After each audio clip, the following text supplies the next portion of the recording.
Yeah, so I'm not from an academic background. I'm from industry. I started off as a tool maker and have been around Europe for the last 30 odd years, involved with lean and leading change, and that's got me involved in quite a few ERP programs and that kind of thing. I got a few years in and realised it wasn't really about process or procedure. It was whether people accepted process or procedure or rejected it. So I ended up studying psychology and philosophy and neuroscience and some other esoteric subjects whilst trying to lead change in organisations. So Peter Bednar was kind enough to ask me to give a few thoughts, and hopefully I can add some value. Let me get. There we go. So a long time ago, I came across this. It was in the 90s. Xerox had said something along the lines of, if you want to change anything in a meaningful way, you have to understand the process, the policy, the rule behind the process, and the assumption behind the policy or rule. And from a psychological, neurological point of view, I was fascinated by what an assumption was. And it turned out to be the brain trying to conserve glucose energy and taking shortcuts. So we didn't have to think too much about everything we were processing coming in from the outside world. In terms of business, what I've seen over the years is an evolution of different tools and techniques. The process in this case then might be a domain project management or project management office approach, an agile approach that seems to have evolved out of ITIL merging with lean. There was GE's CAP acceleration change acceleration program or process. So it seems the process is what we promote in the business, and we all see it from different directions. Let me try and get rid of, there we go. And obviously we get these issues of multiple perspectives, and those multiple perspectives come from our mental models. So the policies and rules behind the process in a sort of Keynesian capitalist market is that we need to sell stuff and buy stuff to be able to make progress, and because we've got this idea that we can constantly evolve on an infinitely or finite planet.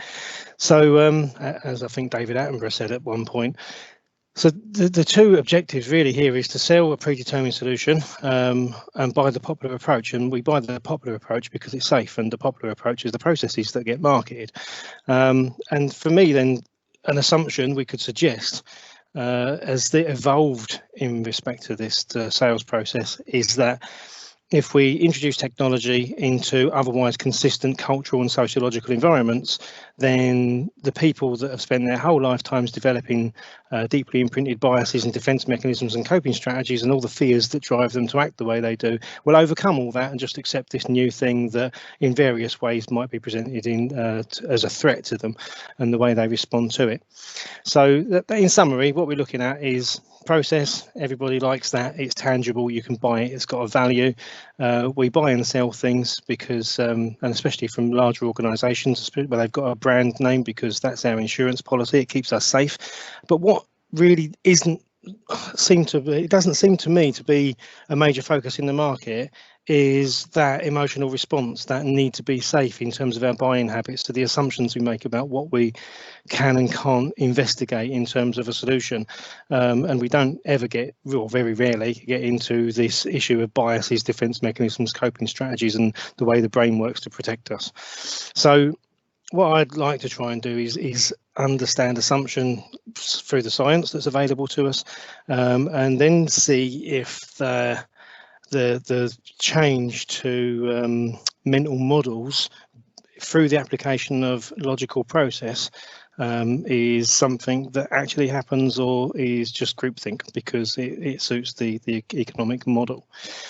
And to look at that, I just took CAP as an example. So I'm not sure if anybody's aware of it, but the change acceleration process, the equation that was established was the effectiveness of a change program is dependent upon the quality of the strategic approach and the tools that are involved, but also the acceptance of the people that are exposed to those tools.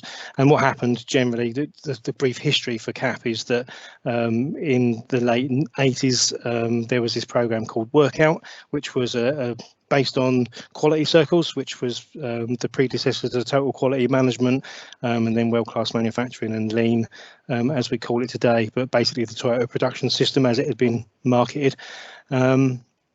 And what happened with Workout is it's incredibly successful where it was trialled, but it just didn't get adopted widely across GE, and that was much to the frustration of Jack Welch. So as the story goes, and as I remember it, a number of Big Four consultants were engaged over a 2-year period at a cost of about $20 million to scour industry and look at all the best practice methods out there. And what that led was Steve Kerr joining GE as their first ever Chief Learning Officer. What was found through that exercise was that the high quality technical strategy isn't sufficient to guarantee success, and it's the lack of attention to the cultural factors, and again we have to be careful what we consider cultural factors, that derail these projects when there is a failure, where failure is defined as not achieving the benefits that justified the project in the first place. So what they come up with in this program was that the leading change in changing systems and structures part of that model on the top left hand side there were the overarching things that had to be addressed, and then within that the project could occur. So really, if you didn't change the systems and structures that surrounded people, then really the environment didn't change sufficiently for people to be able to make a mental shift, a transition. And if leaders led the same way and didn't change their approach to leading the change or the business, then that was also a massive pressure that kept people in lockstep in terms of their habits and responses and reactions. So in terms of approaching change in any organisation, what CAP found was that change teams must gauge the political and strategic and cultural environment before planning for action. That's a lot of upfront work before you can even start to communicate a need for change. And to do that, you've got to engage business teams in a dialogue which needs to expand their horizons, what they're thinking about, and the impact of change in business.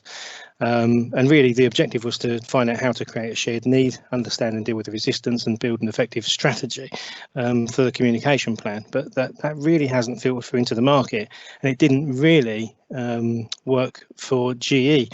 So you can see over the years, with a couple of changes of leaders, GE has declined in terms of revenue. But the thing that I recognised when working closely with a GE CAP coach as a business partner in years gone by is that what the assumption, because this is what we're really talking about, was that to roll out and deploy the findings of that analysis, you required a toolbox, a set of tools, the same as the lean assumption, which is you need to be able to apply tools. And that didn't really make the grade. You know, you had all these different tools that come out. You may have heard of ARMI and Grippy, in-frame, out-frame, stakeholder analysis, all the things that have become common parlance on the back of that analysis exercise for GE. But it doesn't really make a massive difference to the effectiveness and efficiency of change programs. So for me, it's left me in my mind with an assumption. Again, my assumption is that there's a massive barrier between that intent to assess the political, the strategic and the cultural environment, the strategic and cultural environment of an organisation, create a shared need, understanding all those things, and that market expectation and habit of buying and applying tools and technology at scale, focused on changing policy, process and procedure, technology systems, whatever else it might be, but not focusing on that transition, that neurological shift in somebody's head, in the brain and mind of the recipient being exposed to change. So that's one side of the market, and then we've got these longitudinal studies from people like Cotter and Heskett that looked at these 207 US companies over 22 industries in 11 years, and found that if you, and again, being careful about how we define the word culture, if you look and focus on culture change, the people piece, and look after that psychological shift and the creation of psychological safety, which Google also identified through a big data study called the Aristotle study as sort of 74% of the reasons why teams perform at a high level or not, then you get these massive differences in results. So this study found that, you know, the difference between the dark blue and the orange and those circles in terms of revenue, stock price and income is what you can realise if you deal with the people piece instead of just the people, you know, the process and systems out of the people, process, systems triangle. So one thing that occurred to me is, and I ran into the barrier myself, is language. You know, I can quite easily talk about bromodioxyuridine cell tagging and optical layering of nerve cells in the brain, and guess what? It doesn't really get a lot of buy-in. And then when I started looking into other disciplines that were looking at change in a deeper fashion, I found the same kind of barriers. You know, it was a whole education to learn the language that comes with systems thinking or spiral dynamics or cybernetics or lean or agile. You know, if you talk to somebody that's never heard of lean before about Kaizen and Hansei, you're literally talking Japanese to them, and you can't understand it. And the same principle stands for dynamical systems and Bayesian belief networks.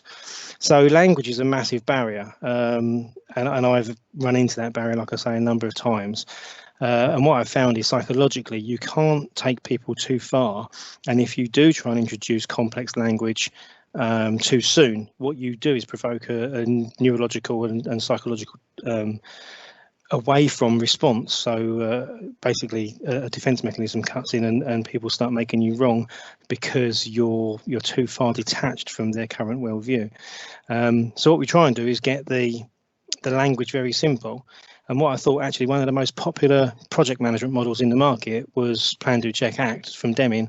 And it probably wouldn't be a bad idea to try and simplify the whole world of neuroscience and psychology into a simple model that could go up against it to help people accept it in the first place. So I now work around this model, Believe, Think, Feel, Act. And it runs in both directions. It covers cognitive behavioural therapy and perceptual control theory and all sorts of different things, but it gives people an entry point in terms of language. And it still gets to deal with the people piece rather than processing systems independently of people. And ideally, you know, really how people respond to the introduction of processing systems.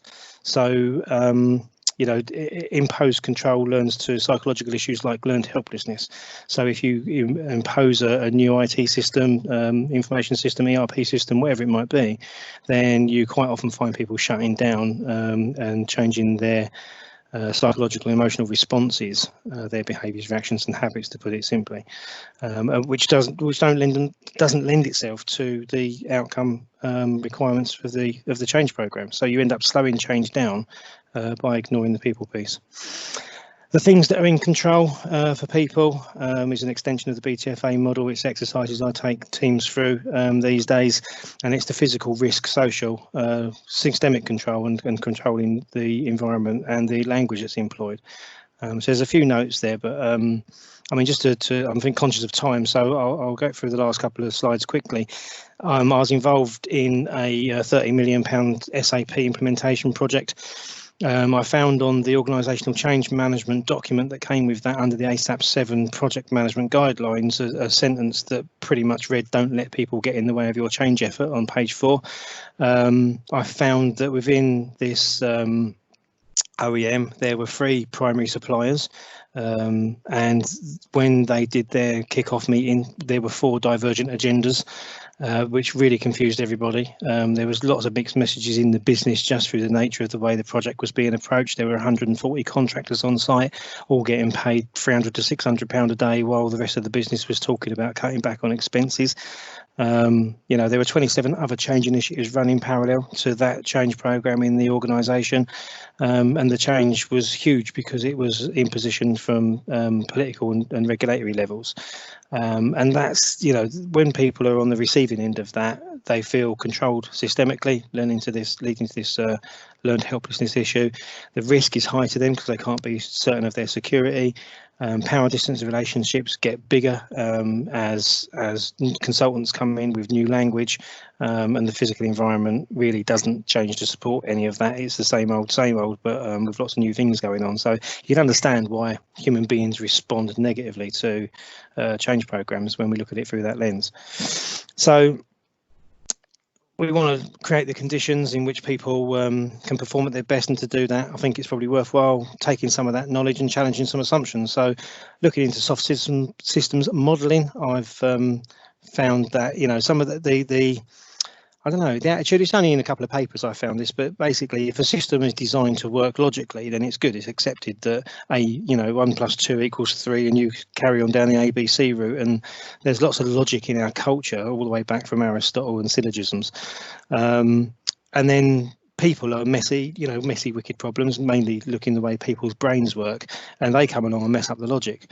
So what I'd be interested in is seeing if we could completely shift the assumption to human beings and the way we work and the way our brains work are fundamentally good, and anything we make and design, the technology which we've got to interact with and positively relate to and not be scared by, has got to be designed to make sure that it can work for human brains. So that would be a great assumption to try and challenge and turn. And similarly there, what different outcomes could we experience if we changed the assumption that there is, like the terms we use, the language we use, the people, process, technology. We focus on process technology and change that a lot. And we talk about the interactions, formal and informal interactions of people, as you can see at the bottom of the italic paragraph at the top there. But what about the emotional and psychological responses in people to the technology and the introduction of the technology? If we could recognise and form an assumption that anything new is technology and whatever else it might be, ERP, computer programming systems, triggers an emotional and often defensive reaction in the human brain. I'm looking at the bottom paragraph now, and that becomes a filter in the lens through which every subsequent experience is judged, which just slows down the neural adaptation rate, neurogenesis, which means that brains change slower. And if brains are responding and adapting to something new at a slower rate, then that's going to slow your change program down, and it's going to stop people adopting the new technology you're trying to introduce. So here you go. I mean, that's it in a nutshell, really, as far as I'm concerned. That's if we could understand more about psychology, then we can do a better job of change. And accepting we've got a 70% negativity bias, there's always lots of negative statistics we can throw into a slide like this one, and look at all the different failure examples out there and the massive cost that goes with them when we get it wrong. And the one I can talk to, a lot of these, as you'll see on the little piggy on the top left-hand corner, is from CIO.com and CIO magazine under an article they called 10 Famous Disasters. And there's some massive numbers there and some really scary statistics. But the one I just want to talk to very briefly before I wrap up is the Adam Brooks Hospital one in the top left-hand corner.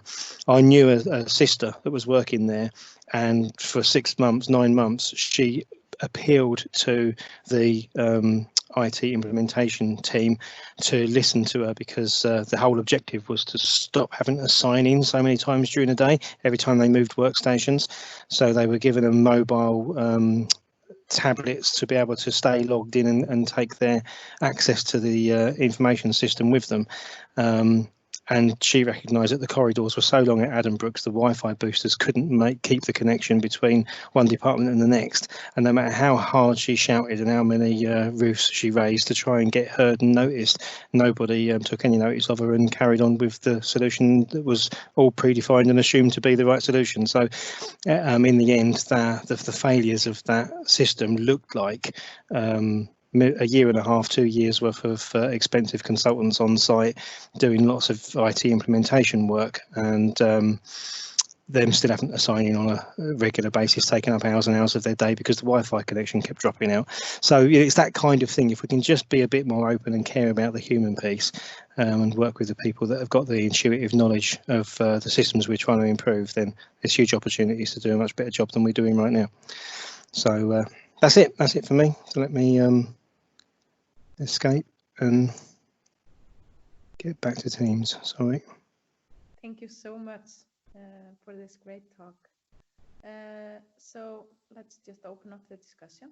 I see Benjamin has posted something in the chat here. Alexander and Silvana have both raised their hands. I don't know who was first, so either one of you. I don't mind, you go ahead. Okay, hello.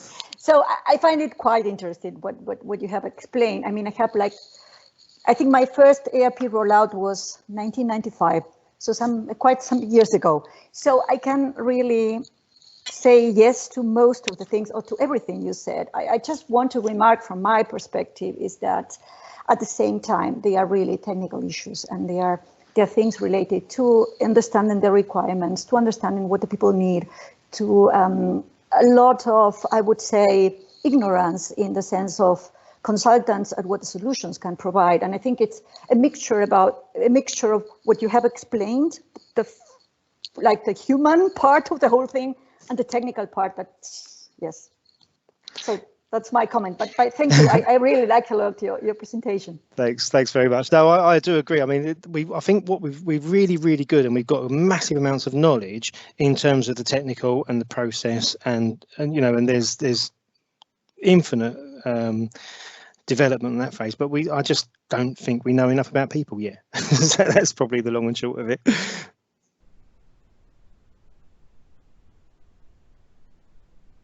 So should I pick somebody, or can a facilitator help me get through the hands raised? No, in which order they were raised, actually.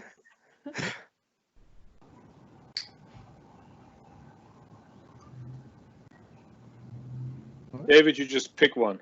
Okay, sorry. Dice. Is it Ilya? I can see that's on the... Yeah. Hi, Ilya. Hi. You showed very interesting instruction. Don't pay attention to people when you introduce SAP. My question is, do you think it is possible to introduce SAP without this particular rule? Yeah, I don't know. I think what I've seen, I saw it at a manufacturing company in Leicester, as well as this place up in Yorkshire. And I guess, yeah, I mean, SAP systems are out there and working. So it must be that you follow these processes. I think the rate of adoption and enthusiasm for the system along the way is something that sees a lot of people leave the business, and we value businesses on talent, so that's always a bit of a challenge, but it does cause a lot of frustration. And I think really my concern is, if we're alienating people psychologically through our best practice change methods and approaches, are we slowing the implementation process down so much that we're paying for extra days consulting time over longer periods and massively increasing the cost of a project that could be more efficient and effective in much shorter timeframes? And until we do some experiments and start testing psychological responses, then I don't think we're going to know that. So all we've got is what we currently do and put up with it, no matter how much it alienates people. So and I'm not saying all projects have run badly and we do that to everybody everywhere, because I know there's some good ones, but it's and I said, like, accepting 70% negativity bias, it's easy to look on the dark side, but that's also gives us the opportunity to make some improvements. Yeah, I just mean that maybe if you drop this rule, there will be no installation of SAP on the whole, because basically how it's built, it's not built for people to understand and accept it unless it is forced on them. So maybe it's like, you shouldn't introduce this technology at all, or this kind of technology. That's a damning observation. Because this rule probably is mandatory for this kind of technology.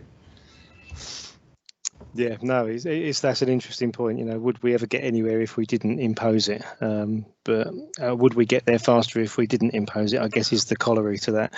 So. You shouldn't impose it. Yeah, interesting. Shall we move to Benjamin? You got your hand up there as well, Benjamin? Yeah, the point I posted in the comments was harking back once again to Trist and the concept that people with no, well, I use Elliot Jack's definition of work, which is work is the exercise of, well, my version of it, work is the exercise of discretion within boundaries to a purpose.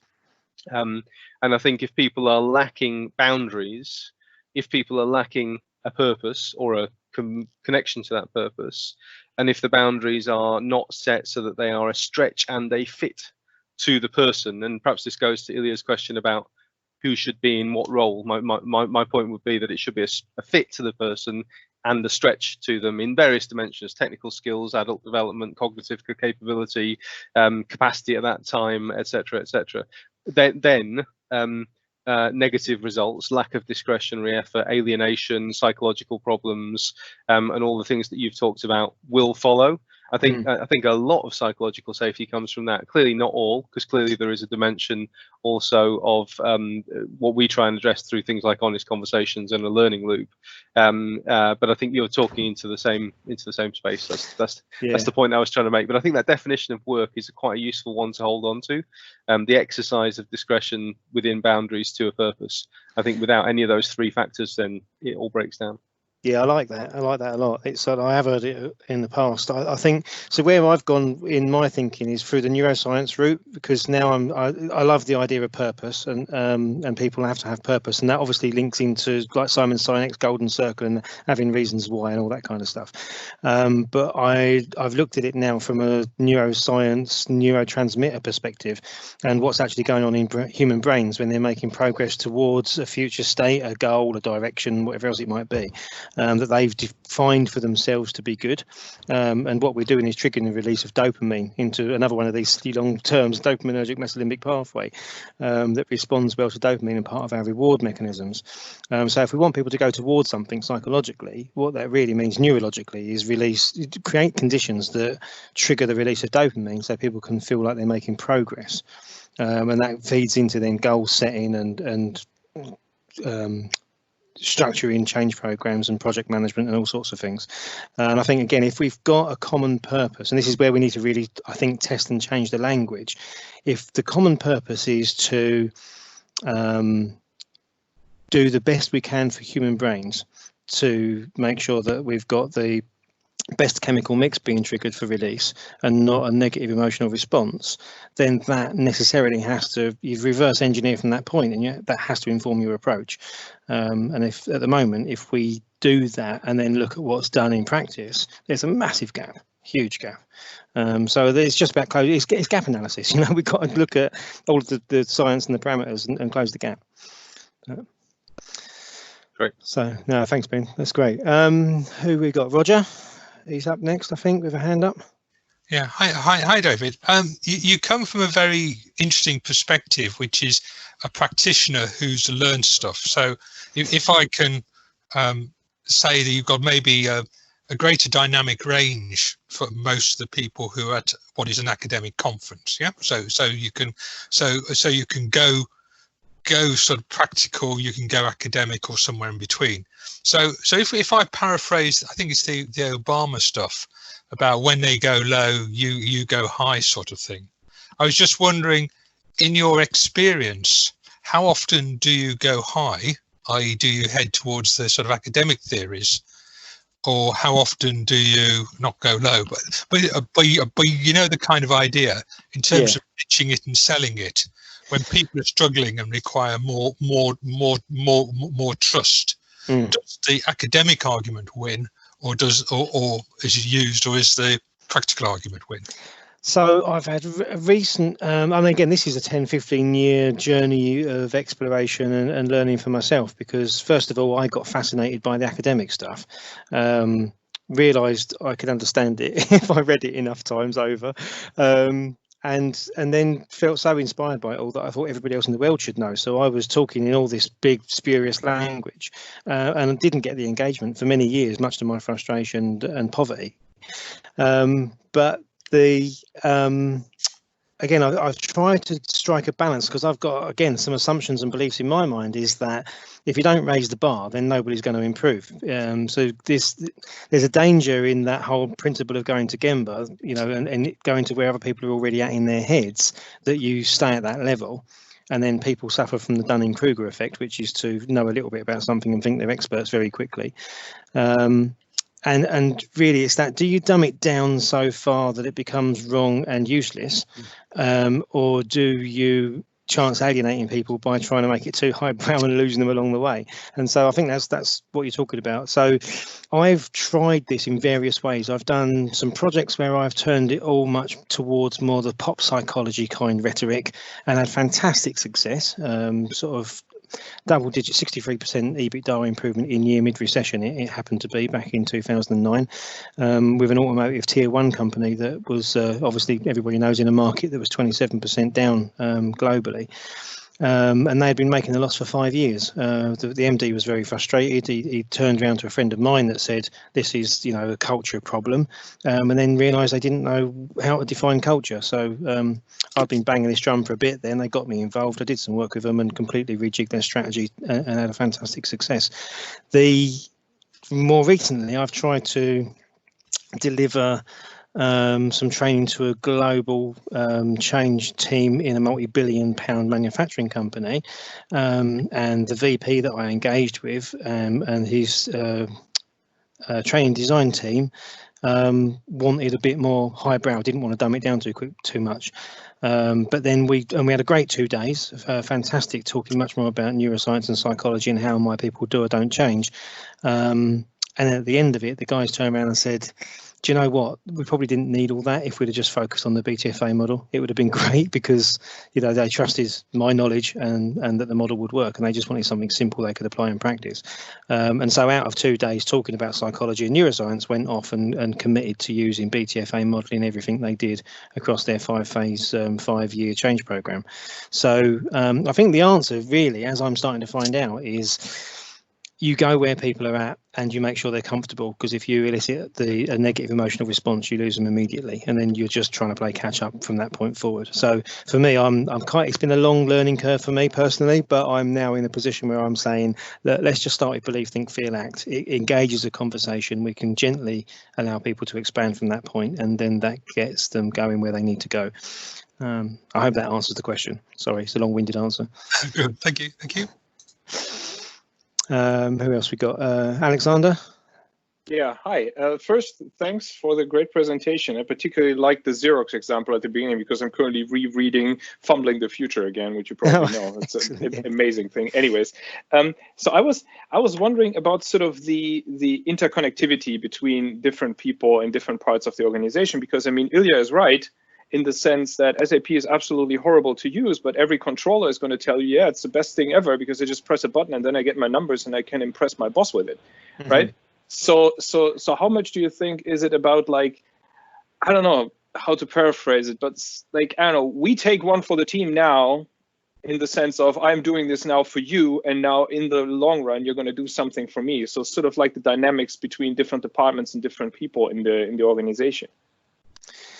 Yeah, that's a good question. I think ultimately you have to treat every single person as an individual. And then if we got a clear definition of culture, we can perhaps talk about cultural layers and pockets and subcultures, because really culture is a sharing of imprinted wiring and firing beliefs, language, and some of those things in those environmental dynamics. So I think when we've got a group of people, let's say a procurement team, then they've got like a procurement culture because they all do the same things, follow the same processes, speak the same language, which is very different from a sales team, which has got a sales culture because it's outside the business, different physical environment, etc.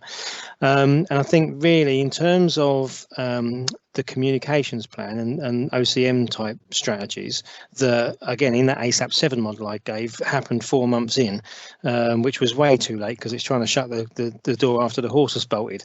But if we're going to do the pre-work and you've got the engagement from the senior and executive teams, then the first thing to do is consider the emotional response you're going to provoke with the communication strategy. And that doesn't mean sending out some PDFs with well-crafted marketing materials. That means going to talk to people, sitting down, understanding them, and appealing and really coming back to, I suppose, I mean, my background's lean, so I'm a big advocate of Hoshin Kanri, and especially in terms of what was called catchpole, which really is go out and respect people enough in terms of the Shinto philosophy.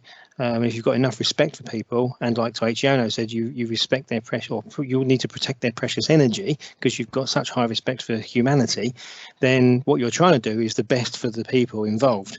And if you can actually go there with an open mind to listen, then you can really try and get your hands on what it is they need in their role, what their frustrations are, what their pain points are, and then not from a manipulative point of view, but genuinely map that to whether the system's going to deliver or not. Because then if it does, then great. If it doesn't, then you can close the gaps before it's too late, and then you can take each set of people along at their different levels of responsibility with their vision of different time horizons, because the executive suite are looking 3, 5, 10, 20 years ahead. The guys that have got sort of management responsibility might be looking 1, 2, 3, 5 years ahead, but on a monthly basis as well in terms of targets and outcomes. And the guys on the shop floor are looking end of hour, end of day, end of shift. So you've got these different multiple perspectives is also in terms of responsibility over time and all that kind of stuff. And the answer is if the system that you propose isn't providing some benefit or perceived benefit for all of those people, then it's probably not the right system. Great, thank you. So that's the hands all done, I think. Thanks, everyone. That was a great conversation. Cheers. I think that all the hands are down. Okay, thank you so much, all of you that were presenting, and thanks for the thoughtful discussions as well. I think we will end this session now. I just want to thank you all for the participation. Lovely. Super. Thanks, everyone. Sorry I was late. Cheers. Bye. Thank you. Bye.